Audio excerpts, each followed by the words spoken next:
conference for student success. I'm Mark Lange, but I'm not sure it feels like one of those things where you don't have to introduce yourself because I see so many familiar faces, and of course one of the things that keeps people coming back here each year, it's no secret, that you all bump into people that you either haven't seen around your own campus or see on a different campus, and part of the beauty of this is you get to share ideas and experiences that you've had with your friends and colleagues, as well as, of course, pick up some new ideas and be challenged and stimulated and provoked in thinking about what we do that helps make students successful on our campuses. Thank you to the presenters who will introduce us a little bit, and especially thank you for coming and contributing to the overall quality of this conference. Thanks to the John Gardner Institute for Undergraduate, Excellence in Undergraduate Education, who sponsored your breakfast this morning and actually also sent Luke Potts to be one of the presenters this afternoon. You can see the emergency exits, but you may not know that restrooms are straight back through this hall here, and on that concourse and on this level, actually, most of what happens today will be taking place. So you won't have to get too far away for anything unless you're going to one of the presentations after this that are on the 9th floor, and if so, then just take the elevator in the middle up to the 9th floor. This year we've done something new. We are, as usual, wanting you to give us some of your comments and feedback, but instead of waiting until the conference is over and have you send that back to us in a few weeks, we'll do that as well and give you an opportunity for that. But we'd like you to do that through the day, and so there's a little sheet on the table that will give you some instructions on how to do that. And for those of you, I see a lot of you when I walked in on your cell phones, if you actually have that Twitter capability, you'll find that hashtag that you can use later throughout the day to post comments, and especially to ask questions or put out some things that we can respond to later today. Because one of the things that we'll do at the end of today, rather than have a wrap-up speaker, is have a wrap-up panel.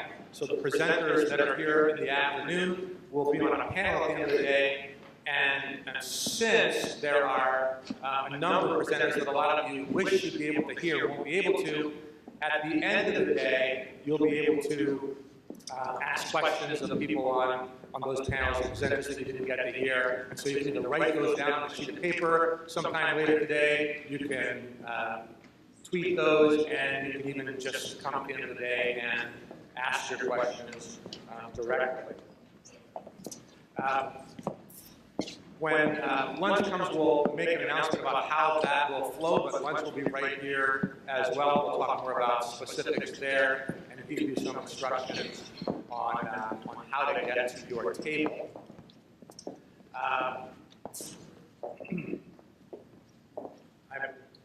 I'm looking over the Deputy Chancellor, because the Chancellor was going to come and say good morning to you.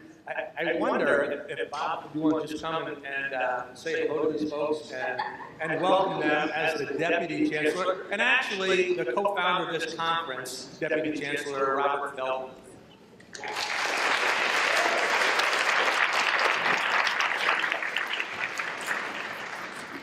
Well, I'm delighted.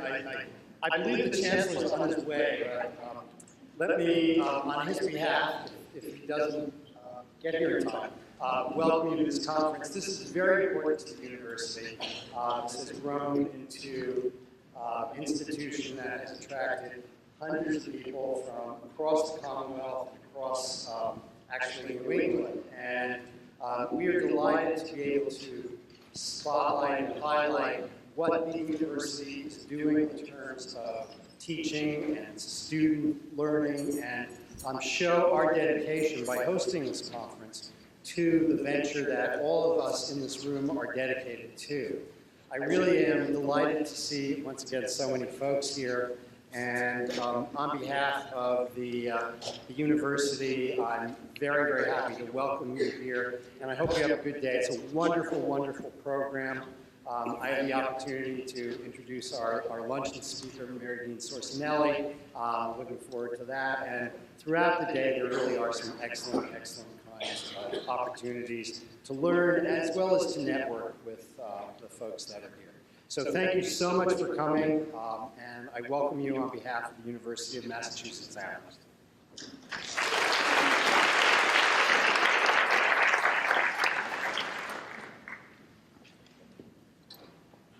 Well, I don't want to take any more of our first speaker's time, so I'd like to introduce her. She's most recently from Duke, but now right here in the Valley. I'm the Dean of the College at Smith College, and also I'm the Vice President for Campus Life. I'm sure that you'll be interested in what she has to say that is not technology-driven, but rather her interest in educating and responding to the needs of the whole student. I'd like to introduce Donna Lisker.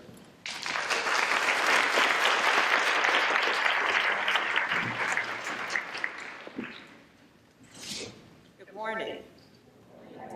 Well, I thank you so much for that kind invitation to address the New England Conference on Student Success. I was really half hoping that there would be a New England Conference on Administrator Success that I could attend, because as you've heard, I'm really quite new to this beautiful region. I've completed now an entire 2 months as Dean of the College at Smith, so clearly I know everything that there is to know, and I'm entirely qualified to address you today. So I thank you for your forbearance. So, given my status as a New England novice, much of what I'm going to say in these brief remarks will be drawn from my 15 years at Duke University. Obviously, much differs between North Carolina and Massachusetts: food, accents, sports team affiliations, and certainly the frequency of highway speed traps. But I am confident that student success is not nearly so regional. Of course, at a conference like this, we remain attentive to diversity in institutional type, who we serve, whether we're public or private, religiously affiliated, coeducational, single-sex, even for-profit or not-for-profit. I'm going to assert that there are some commonalities in student success that cross many of these categories. To some, these elements may seem basic and they are undeniably low-tech. I told Mark when I saw the conference description that I didn't particularly want to talk about technology, and he said that was okay. But when I have a struggling student with me, I start with these 7 issues, and often I uncover something in one or more of these categories that contribute to a student's difficulties. So I'd like to start with a word with multiple meanings. One set of the meanings will enhance the academic experience enormously, and the other set will likely get you in big trouble. That word is passion. So for today, we're going to stick with the meanings that do not include romantic entanglements, and think of it instead in terms of interest and excitement in a topic.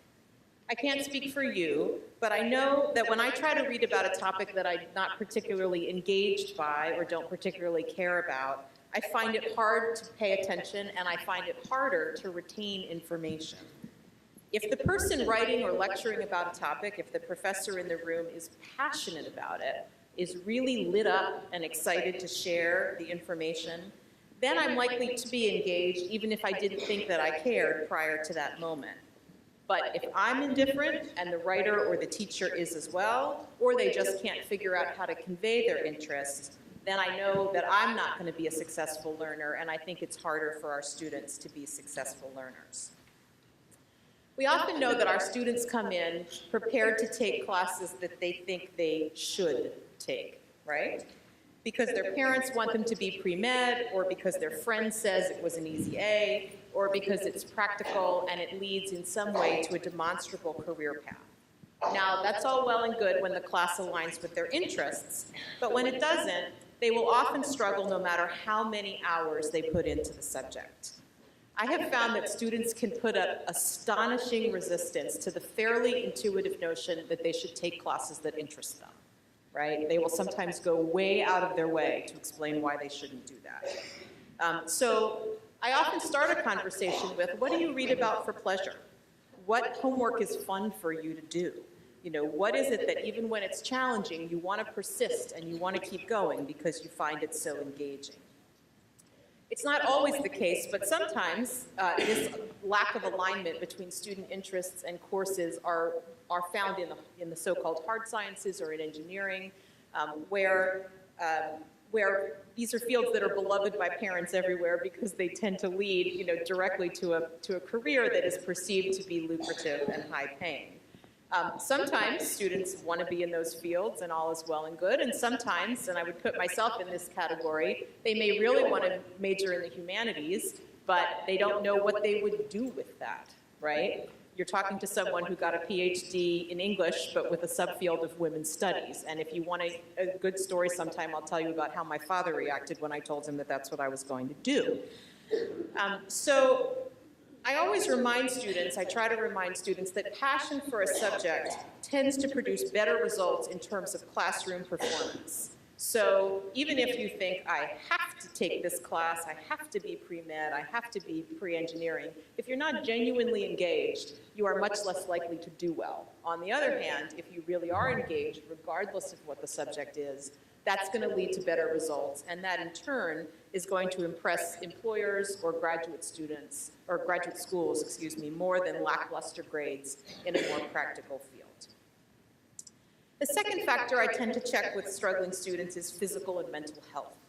I don't necessarily mean whether they have the flu or if they suffer depression, although certainly those are very compelling things that happen to students that affect their classroom performance.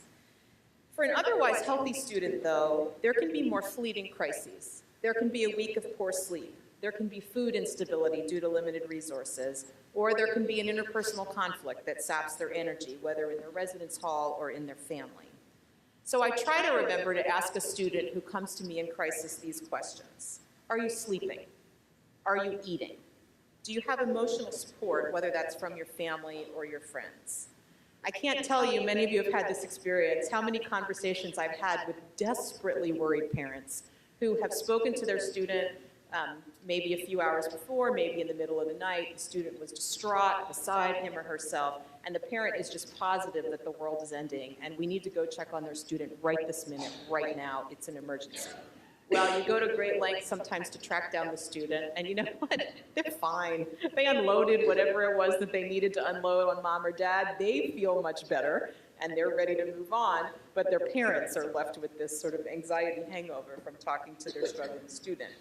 So it's often worth just asking a student, and again, this is very basic, but I think important to remember, are you sleeping, are you eating, are you struggling with something outside your life? We tend to assume that they've figured out basic self-care before they come to college, and usually they have, but sometimes they haven't, and it's worth checking out. The third factor I want to talk about is socioeconomic status, because we teach students from all rungs of the socioeconomic ladder. So in the same classroom, we may have young people who are fortunate enough to have never known need, alongside students who juggle full-time work with school. I've taught students, I can think of a few at Duke, who actually put money aside from their small financial aid awards to send home. You know, they would take the little bit of money they have left over and they would send some home. And I've also taught students, also at Duke, who travel exclusively by private plane. I once had a student who complained to me that she had to travel first class on a commercial airline and she didn't know what she was going to do. I was perhaps slightly less sympathetic than I should have been. There can be markers that indicate socioeconomic class, certainly. You know, sometimes you can look at how a student is dressed or the bag they carry or things like that, or the trips that they take. But many students have learned to disguise their economic struggles. In fact, they've come to believe that they should not bring them up, especially to their faculty members, because they think those struggles will stigmatize them in some way. And this reflects, I would argue, our general and cultural discomfort, social discomfort with discussing social class. Now, most of us did not get into academia for the money, and we have therefore known what it is to barely make ends meet or have them not meet at all. Many of us have had or still have large student loans, and we know how hard it can be to focus on academic work, which after all requires sustained concentration over time when we're worried about paying the rent, feeding ourselves, feeding families, or about bills that have gone into collection. Some of our students are fortunate enough to have financial safety nets, but many do not. And so sometimes a crisis that presents as academic is actually financial. I've learned to make the campus financial aid officers my best friends, and I've also learned that it can be worth an uncomfortable conversation with the student to learn, to help her learn or him learn that there are more financial options than that student might have realized. honest. So it's a difficult subject to bring up, but especially if I know that a student is on financial aid, it's one that I try to go to if I'm really worried about a student's success. The fourth factor I'll mention briefly is the match between the student and the classroom environment. I've already discussed the necessity of students taking classes that interest them. Interest doesn't guarantee success, however, it helps, but it's no guarantee. And students may struggle for a variety of reasons, including the level of difficulty of the class or shyness about speaking up. Great professors make room in their classes for a wide variety of personalities and learning styles because, after all, students are not one size fits all. I know that I happen to be an auditory learner who needs to hear concepts explained to me, and I need to engage in dialogue about them to fully grasp them. I'm one of those people who has to explain it back to you, almost try to teach it to someone else before I'll really retain it. My partner, on the other hand, and this annoys me to no end, can teach himself something by reading a book. He's in computers. If he wants to learn a new computer language, he orders a book, he reads about it, and we're done. Which means that when he was in college, he didn't always have to go to class. If it was a class where the professor just lectured based on what was in the textbook, he would say, I don't need to go. And the annoying thing is that he was right. He would do well. So, he and I have very, very different learning styles and need very different things from a classroom. So I've always taught classes that require heavy student participation. As I said, my background is English and women's studies. And so that tends to reward learners like me, who want to talk and who want to engage and who are eager to hear their own voices in the classroom. But over the years, I've come to realize that that doesn't work for everybody. Many of you have probably read the Harry Potter series or read them with your children. And I always think of a learner like me more like Hermione Granger, hand in the air, like I want to talk, I want to be heard, I want to give the right answer. But there are other students who will only speak up when they have to make presentations, or they will only speak up in small group work. They're just not comfortable. So in larger classes, it can be very hard to design a class that works for the Hermione Grangers and that also works for the more quiet students who just don't feel comfortable. I've always tried to create a mix in my classrooms of small group work, student-led discussions, and then teacher-led discussions that allow students to speak up as they're comfortable. If you mix up the learning style and switch often between lecture, group work, presentations, and other activities, that tends to help everybody find a place where they are comfortable. I've always remembered a class that I took as an undergraduate over at Williams College that was taught by the well-known philosophy professor Mark Taylor. The class was called, and I'm not making this up, Nothing. And it was all about the epistemological nature of nothingness. Sounds exciting, huh? It was certainly not a natural choice for me because I'm a pretty literal and empirical person, sometimes to a fault.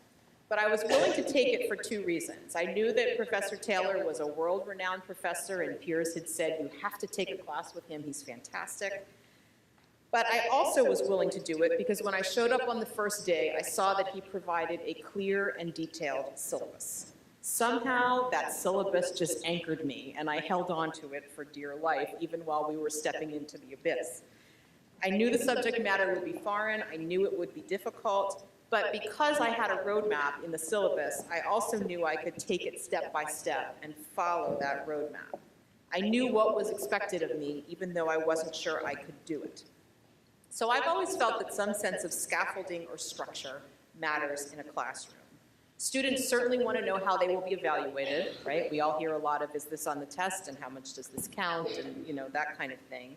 But they can also participate most fully as learners if they have a sense of the class goals and how you plan to get from here to there.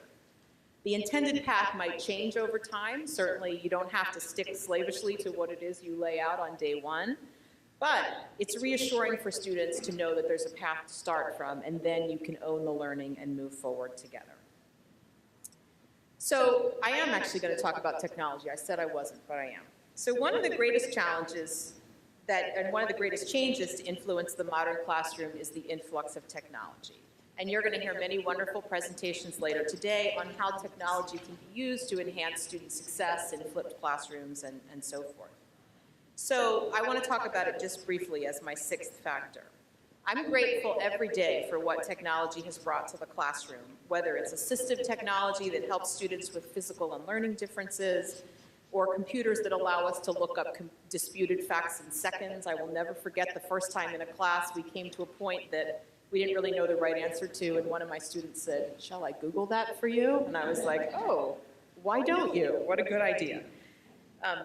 I'm even grateful for the kinds of video monitors that allow us to use displays, because I grew up, as some of you may have, in the era of the film projector. Do you remember those with the reels? And then the film would break and it would go flap, flap, flap, flap, flap. So it's pretty nice to have something to push a button and have something just show up. So technology can absolutely transform a classroom and allow students to participate in and create knowledge in ways previously unavailable to them. But also, as we all know, it can enable a student to completely check out, when she or he would do much better to close the laptop, take notes by hand, pen and paper, and engage in what's going on in the classroom rather than surreptitiously checking Facebook or online shopping. A colleague of mine at Duke by the name of Lee Baker, an anthropology professor, once told me a great story about meeting with a student who was struggling in his class. And the student said, "You know, it's interesting. I have a bunch of friends in the class, and they're doing way better than I am." And Professor Baker, as a good anthropologist, said, "Well, why don't you ask them? Why don't you ask them what they're doing that you can learn from that might allow you to do better in the class?" So he said, "Okay, I'll do that." As it happens, the young men, the friends he was comparing himself to, happened to be members of Duke's football team. And when the student talked to his friends who were on the football team, this is what he told them. Those students said, "Coach," David Cutcliffe, "Coach has 3 rules for us, 3 academic rules. You must go to class, you must sit in the front row, and you may not open your laptop unless the professor explicitly tells you that you need to. If you take notes, you do it on pen and paper, period, the end." And all of the football players at Duke, which has the highest graduation rate among its football team for many years running, and for a long time that was the only thing it could brag about on the football field, but it does, all of the football players at Duke are told you may not take notes on your computer. So the student who was talking to his friends was like, "Huh," and he reported back to Professor Baker, "This is what they're told they have to do." And Professor Baker said, "Why don't you try that?" And what do you know, his grades came up. So it was very interesting to me that our football team had gotten ahead of some of the other parts of the university at Duke in helping students understand that being engaged is sometimes more important than being wired and being connected. Obviously, this is not a question that can easily be settled. You know, there are many faculty for whom using technology is absolutely integral to what they're doing, and there really is no right answer. But when I have a struggling student, again, I sometimes ask, "Okay, how are you taking notes? You know, do you have your computer open? If your computer's open, are you strictly doing what you're supposed to be doing, or are you toggling between things?" So it's a good thing to ask, and to ask the student to be honest about. I'm going to come to my 7th and final low-tech issue that influences student success, and that is providing the opportunity for students to practice new skills and receive constructive feedback. When I work with advisees, I sometimes encounter one who is completely befuddled by a low midterm grade or a low test grade. Sometimes they're just not being honest with themselves about the amount of effort they've put into the course. But other times, they've really had no way to gauge their progress because they had little or no low-stakes assignments that they could use to sort of figure out how they're doing and receive feedback. Students need opportunities in our classrooms to try and fail and try again without feeling like their failures will doom them, right? They tend to have a lot of anxiety already about what's going to happen with one grade on one test. I had this conversation with my 11th grader the other night who had not done very well on her first chemistry test in her new school and was already worried about whether she was going to get into college. I was like, okay, let's dial it down a little bit here. You know, so they feel a lot of pressure. But I think that it can help students a great deal to have low stakes, multiple low stakes opportunities for feedback where they can figure out what they're doing and make course corrections. I personally taught writing for many years, and this is something I learned the hard way. I would see a bunch of papers with what I considered lazy grammatical errors, right? They would use a semicolon incorrectly, there would be a dangling participle, whatever. And in my early days as a teacher, I would just circle it and assume that the student knew better but was being lazy and that they would know how to fix it. Well, I quickly realized that wasn't so much the case. And then I went through a stage where I would write out the rule every single time, like, you know, a semicolon should connect two complete sentences. But that got pretty tiring to write that over and over again. And finally, and I'm embarrassed to say it took me that long, but I finally thought, if I have 10 students in a class who are all using semicolons incorrectly, maybe I should take a little class time to talk about how semicolons should be used. And I started incorporating little mini lectures, very brief grammar lessons, if that was what was bothering me, or talking about how to write a thesis statement, or whatever it was that I was seeing into the course. And that made everything go a lot better for the students, made paper grading that much less frustrating, but also helped the students get a kind of low-stakes feedback that wasn't dooming them. So just to recap, I've talked about 7 issues here: aligning student interests with their coursework, checking in with their mental and physical health, checking in on their financial status, making sure they're not in acute crisis, providing a safe classroom environment to accommodate different kinds of learners, giving students structure and ownership, having them use technology to enhance rather than avoid learning, and giving multiple opportunities for constructive feedback. None of these is remotely revolutionary. Good teachers have been doing all these things for many thousands of years. They are also not the sole responsibility of faculty, and that's an important message. We need our students to take ownership over their learning. We need them to ask for help when they struggle, which is often a very hard thing for students to do. And we need for them to communicate their difficulties to you. So this is certainly not a one-way street. It goes in both directions. Some students are going to be reluctant or actually just unable to do that, and some students are going to struggle in your classroom no matter what you do to help. They may just not be ready, frankly, at that point in their lives. But others, and I bring these things to your attention in support of those students, with some directed mentoring and with some access to appropriate resources, will flourish and will grow in exactly the ways that we want for all students. So my intention was just to give an overview this morning. That's what I was trying to do. I don't know if you want to do questions or if you want to just, we still have a little time. Well, at this point, let me thank you for your attention then, and I'd be happy to take questions.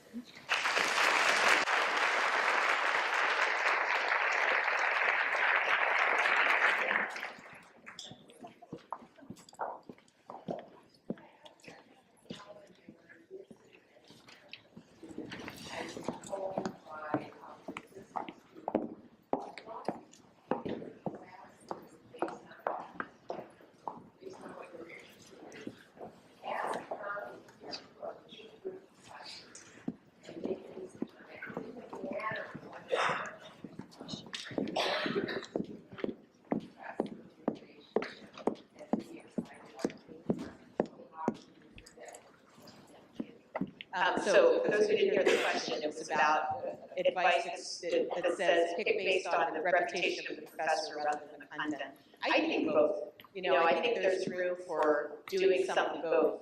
I think, again, that if you're going against the students' interests completely, just in favor of a good professor as a major, that may not be a good path to success.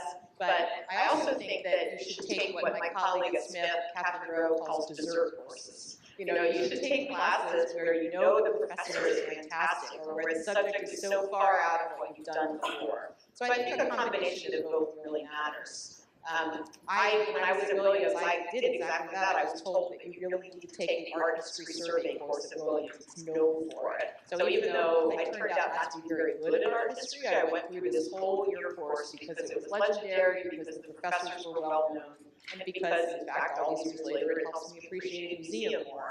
But it would have been kind of a disaster if I tried to major in art history because I just wasn't that good at it. So I think a combination of course. As a former fifth grade teacher, I can say that I went through rigorous training and had many means of having to prove myself to the administration that I had effective teaching strategies. But since I moved to higher ed, I don't see this rigorous training for university professors. And I don't see the same accountability to meet the needs of their learners. How do we change that? Well, thanks for the easy question. I think you're right. You know, when I think back on how I learned to teach, it was, you know, slapdash, to say the best. You know, you were thrown into a classroom as a graduate student and said, here, teach some writing, you know, like with very, very little training.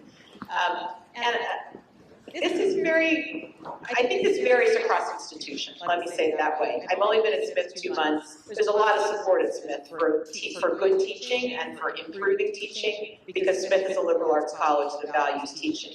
I was at a large research university prior to this, where you were really, as a faculty member, evaluated on your research and nothing else. As long as you weren't actively harming students, you know, you were probably fine if you were getting your research grants. And I don't say that to disparage you at all, I just think that that's the culture of a large research one university.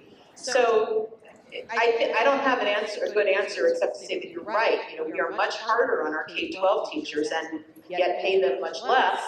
At the same time, you know, demanding that they produce results and having all these learning outcomes and so forth. I do think that there is a trend, slow that it is in higher education, toward connecting learning outcomes to accreditation. Certainly I've seen that, and those of you who have gone through accreditation recently know that.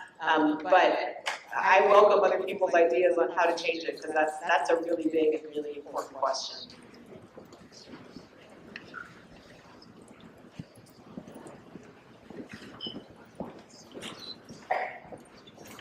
I think people would like more breakfast.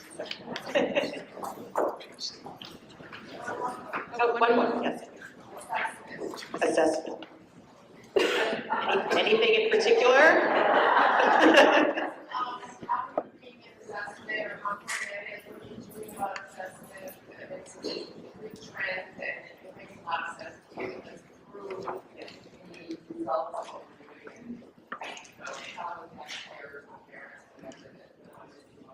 I think it depends what, assessment's important, it is a trend. I think it depends on what area of the college or university you're talking about. In some ways, it's a little easier to do in the classroom because you have some structures. You probably already have student evaluations. You may already have a process by which faculty are evaluated by their peers. What I frankly struggled with more is evaluation on the student life side. You know, how do you tell that your residential program or your health and counseling services are providing what you need them to provide? It feels a little artificial sometimes to say, here, fill out a survey about your residential life experience, or fill out a survey about your doctor visit today. I think that's a real struggle. And some of what I think works is a combination of the qualitative and the quantitative. One thing that we had great success with at Duke was pulling together focus groups around a particular issue. We did a rather large study about the experiences of our financial aid students at Duke, because working with first-gen and low-income students is a real passion of mine. And although we had a lot of data about how much money they were getting and how they were spending it, we ended up pulling together groups of students in small groups, similarly aided, that is to say, we put high-need students with high-need students, and ask them to talk about, in a comfortable way that it passed through the institutional review board process, what is it your experience is like? What are the barriers you're encountering? What would be helpful for the institution to do to break down those barriers? And then just for a control group, we also brought together groups of students who had never received aid and didn't need aid, and talked to them about whether they encountered any barriers and compared the two. So I think it can be really useful to think both quantitative and qualitative. And that helps give you a fuller picture. Speaking of barriers that you do so well, difficult question. It strikes me that there is a real gulf between the student services side and the faculty side. The administrators of the faculty, administrators of student services talk to each other, but the run-of-the-mill people from student services and the run-of-the-mill faculty don't have any means to communicate with each other about the students that they serve. That's a great question, and actually this is my passion right here. This is what I've spent my whole career working on, is trying to bridge that gulf, because And it's bigger on some campuses than others, obviously. Again, I'm now at a liberal arts college where I don't think it's that big a gulf at all. At Duke, it could sometimes feel like a mountain range between the faculty and the student affairs. You know, part of it, I think, is helping each side understand the value of what the other does. And this is probably more important for helping faculty understand that people in student life are not just camp counselors, right? Because that can sometimes be the problem, right? If they have a feeling like, oh, you know, they're just there to sort of keep the kids out of trouble and babysit, when in fact there's this whole field of student development theory and all, you know, there's all this education and all this training and all this care that goes into it. One of the most effective things that worked at Duke, I mean, we never solved the problem, certainly, it's ongoing, was to kind of bring them into each other's spaces. So Duke happened to have a faculty in residence program. That's not always practical, but to find ways to bring the faculty into the student spaces, into the residence halls, into the dining halls, whatever it is, and then the reverse, to bring student life staff into the classrooms. Sometimes help bridge that gap. We can sometimes almost have a buddy program. But I also think that both faculty and student affairs staff will take their lead from administration. And faculty in particular will take their lead from administration if they are rewarded in some way in the tenure process for spending time with students outside the classroom. So those are things that I think you have to look at.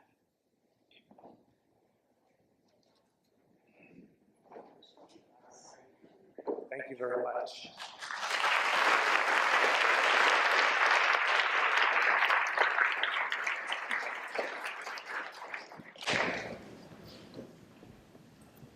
So you've already gotten a little bit of what you came for, but there's more. I'm guessing some of you got some validation with some of the comments that Donna made. You thought, yeah, that's right, that's what we want to do. And some of you have been provoked a little to think a bit more about some possibilities, and I hope in the next few hours you get the opportunity to explore that with some of your colleagues and the presenters that are coming up. A couple of quick notes. One is, if you have questions, there are people with yellow tags on their badge, and those are volunteers that can sort of help you get from here to there, and you'll find them at each one of your sessions as well, so feel free to ask them for some help or direction. And if you have questions throughout the day you want to ask later, you could also write those down and hand them to them as well. I mentioned that most of this is going to happen on this floor, except for the 9th floor if you have a session up there. But when you go out through here, you'll find there's snacks in between sessions throughout the morning as well. And when you go through that area, please stop and say hi and visit with the sponsors that have set up tables there. We thank them for their support. One note about the sessions. We had some proposals that were set up as a 1-hour presentation, some that were set up as a 75-minute one. When you go to your session today, they'll tell you about how long they're going to take. We set aside 75 minutes for all of them. Some might run the full 75 minutes, some might be a little bit shorter. In either case, when you're done, fill out a brief evaluation form and come back down here at 11:30 for our midday keynote. Thank you very much for your attendance. Enjoy the morning.